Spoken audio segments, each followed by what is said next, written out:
So good news is that we can help. Okay. Not so good news is that it's not typically an overnight type fix, Okay. but pretty sure you expected that. So this is a side view of your low back. Okay. So remember the one where you had your hands up like this? Okay. Right through this way. So you have a misalignment of the vertebrae that's putting pressure on the nerve.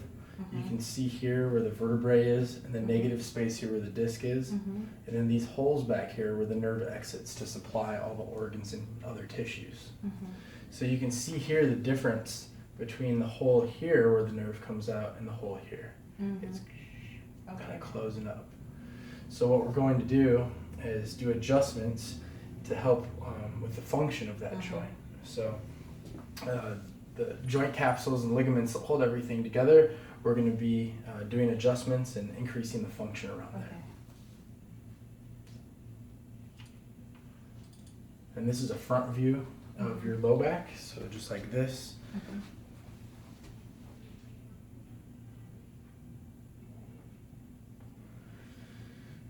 So it's sort of tough to see because of the lighting. But what I really noticed here, remember when I was pressing on your right hip down here? This is your right hip, and you can see how this one looks a little whiter, you know, like a whiter, not whiter, like actually whiter. These are the SI joints, and you can see how this one it's more calcified than this one. This just means it's Wolff's law, which says that if there's more stress on a bone and on a joint, it's going to increase its mass and density to help support. So right here, you can see how there's more stress because there's more bone than on this side. Okay, that's why it's wider. Yep, right here. Yep. And then also up here, so this is, you have a little minor misalignment right here. Remember the one from the side? So you can, this is from the other way. So it's sort of minor laterally, but you can see up here how you have another one. And this actually is a big player in the gut. And you can see how it comes up and kind of kinks right there. Yep, those nerves supply a lot of the gut. Oh, that's why it's not like straight. Exactly. So you can't see the ligaments and soft tissues, but they are there, and they have been damaged right there. Okay. And all this is because of just like daily stress? Well, likely from when you were a little girl. Okay. So birth is really our first trauma.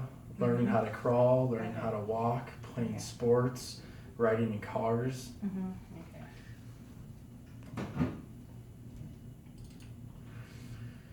So this is a view of your upper back. So you're facing us this way once again, but now it's just up higher.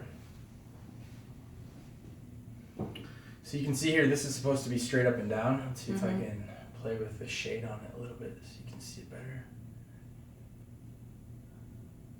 But you can see, yeah, you can, and you know, in about half of all women, they have some sort of lateral curvature or scoliotic curve is what they call it. And right here at the apex of that curve is where you have a subluxation, right here between your shoulder blades there. And so we're not trying to get that straight, by the way. We're trying to increase the function. Okay, and this is a side view of your neck. You can see here, it looks like you had a cavity. You can see where the dentist is. But in there, we know it's you, right? Yeah. So you're supposed to have a nice forward C-shaped curve to your neck. That allows for the most room for the brain stem and spinal cord to go through your cervical spine. When you lose the curve in your neck like you have, it puts tension on the spinal cord. Kind of like a guitar string. If you wind the guitar string too tight, it loses its tune, right? No different with the human body. If it's supposed to be like that and you have whiplash, which looks like you've had some of that, not severe, it's not a reversal of the curve at all, which I see sometimes, it's just a reduced curve. When it does that, it puts tension on the spinal cord. And that can, translates all the way down through the rest of the system. So this is really a pretty key component to everything too.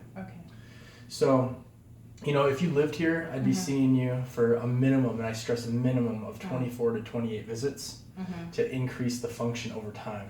Where we were talking about the human physiology and making a change with it. In order to make a change, you have to do it with repetition and consistency. Okay. So I'd be seeing you about 3 times a week for about 4 weeks, and we'd reevaluate. Okay. Likely at that time, we'd go down to 2 times per week, and then 1 time per week accordingly. Okay. So today, we'll get you started. I would like you to do traction. So it's going to help with the soft tissues of the spine. Okay. And then we'll do that for about 3 to 4 minutes. And when you're done with that, then we'll bring you back in here Okay. and do your adjustment. Okay. Sound good? Okay. Okay.